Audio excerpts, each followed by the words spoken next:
Je dis au chef de l'État, Monsieur le Président, n'embarrassez pas les gens qui vous ont aimé. Faites votre examen de conscience. Quand vous avez pris le pouvoir, Monsieur le Président, vous nous avez dit, et on a noté, que le président Ahidjo laisse un pays où les fonctionnaires sont payés, où tout est correct et où les caisses sont pleines. C'est vous-même qui l'avez dit, et c'était vrai.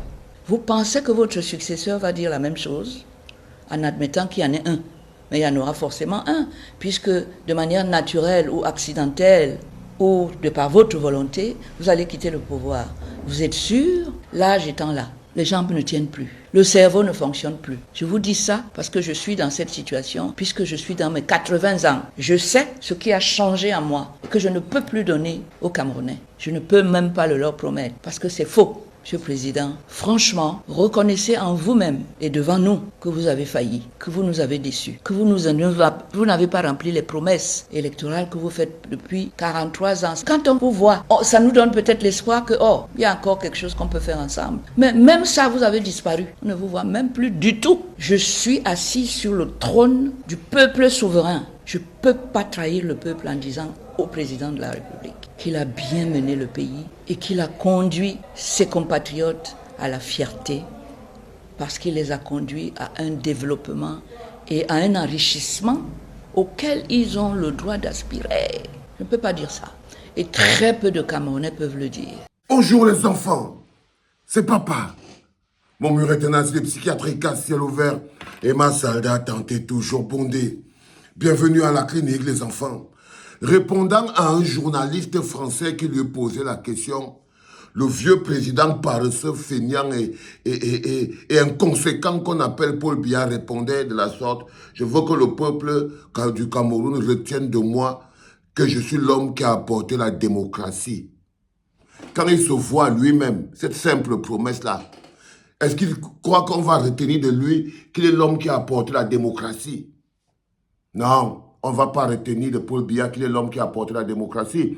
On va retenir de Paul Biya que c'était un vieux qui s'était accroché au pouvoir. C'était un vieux dictateur paresseux qui s'était accroché au pouvoir jusqu'à la fin de sa vie.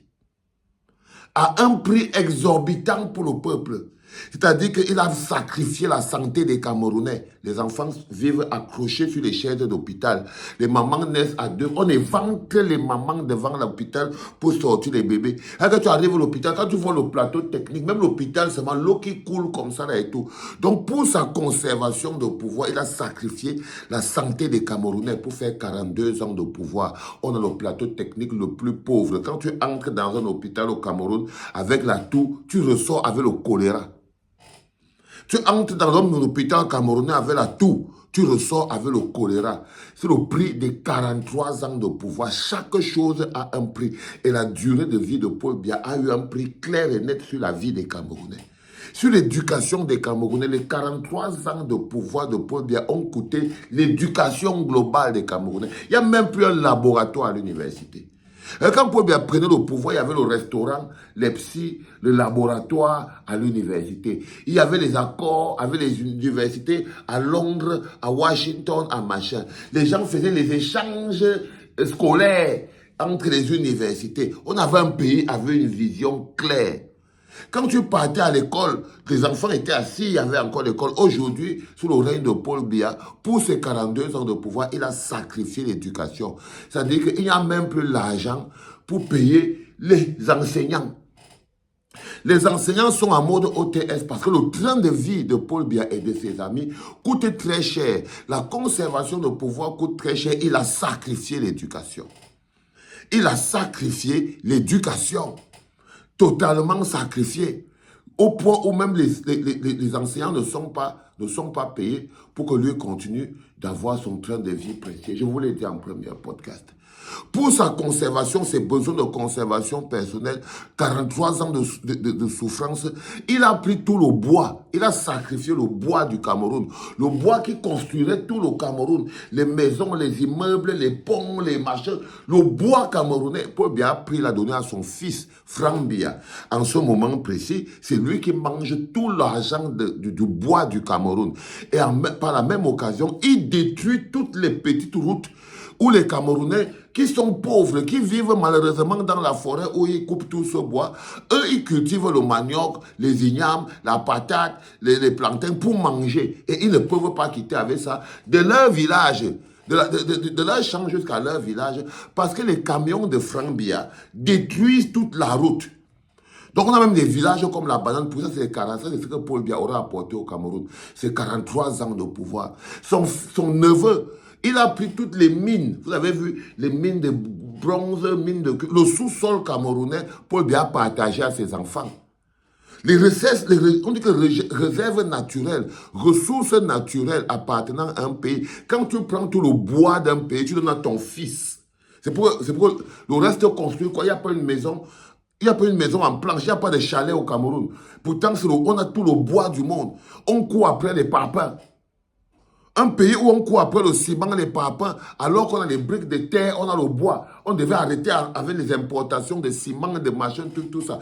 Partout ici en Europe, même quand tu vois, c'est très rare que tu vois encore une maison qu'on a construite avec le ciment et les parpaings. C'est très rare. On a la forêt et les Iroko et les ceci et les... Franck Biya coupe tout, il part. Le gars a pris toutes les mines, bronze, machin, charbon, patati. Quand lui-même ne vend pas aux Chinois, il donne à son fils Bonivan. Son fils Bonivan vend aux Chinois. Donc, voilà le prix des 43 ans de pouvoir de Paul Biya. C'est que ça nous coûte de manière pratique. Quand tu prends notre pétrole, le pétrole du Cameroun, Chantal Biya se partage avec sa copine Nathalie Moudiki. Le pétrole de tout un pays, quand tu prends, tu donnes à ta femme, tes enfants. C'est-à-dire que Franck Biya a le bois, Bonivan a les mines, Chantal Biya et Babou ont le pétrole. Les Babouké, eux, ils vendent le pétrole que Chantal Biya produit. C'est pour ça qu'il achète toutes les compagnies MRS qui sont au Cameroun. C'est-à-dire que Chantal Biya braque le pétrole à la base et son complice, Oswald Babouké, fabrique les stations à essence, exactement comme Amougou Belinga faisait. C'est que Chantal Biya braque l'essence à la base au niveau de la Sonara, parce qu'aujourd'hui, par exemple, la Sonara lui appartient, elle et ses enfants, avec sa copine Adolphe Moudiki.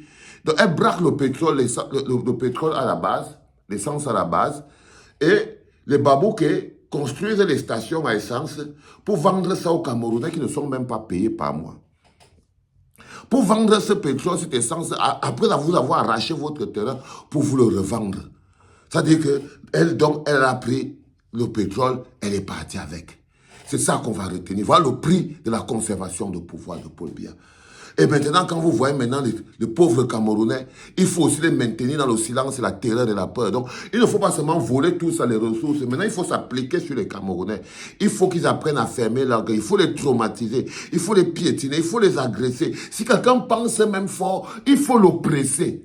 Du coup, on marche en brandissant la menace de trouble à l'ordre public. Tu dis que Babouké a volé l'argent, on te dit qu'atteinte à la sécurité de l'État. Tu dis que ouais, Paul Biya, 42 ans, il a mis le pays sous pilotage automatique parce qu'il est incapable d'affronter son propre bilan, sa propre lâcheté.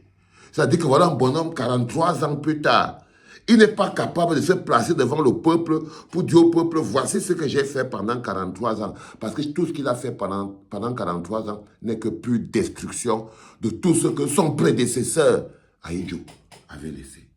C'est-à-dire que si Ahidjo n'avait pas construit l'aéroport, on n'aurait pas eu l'aéroport. Si Ahidjo n'avait pas construit le palais, on n'aurait pas eu le palais. Tout ce qu'Ahidjo a construit, ONCPB, Camchip, Cam Placage, l'usine des mobilettes électriques, par exemple, par Sambata, les structures, les bus, le tamponnat. On vit comme si on n'avait jamais composté un ticket de bus au Cameroun. Parce qu'il a ramené le pays à la pierre taillée. Paul Biya a ramené le pays à la pierre taillée. À la pierre taillée, donc à l'histoire, dans le passé, dans la pauvreté. C'est-à-dire qu'il nous a ramenés au niveau plus bas que terre en termes de pays. Et il a détruit la mentalité des Camerounais.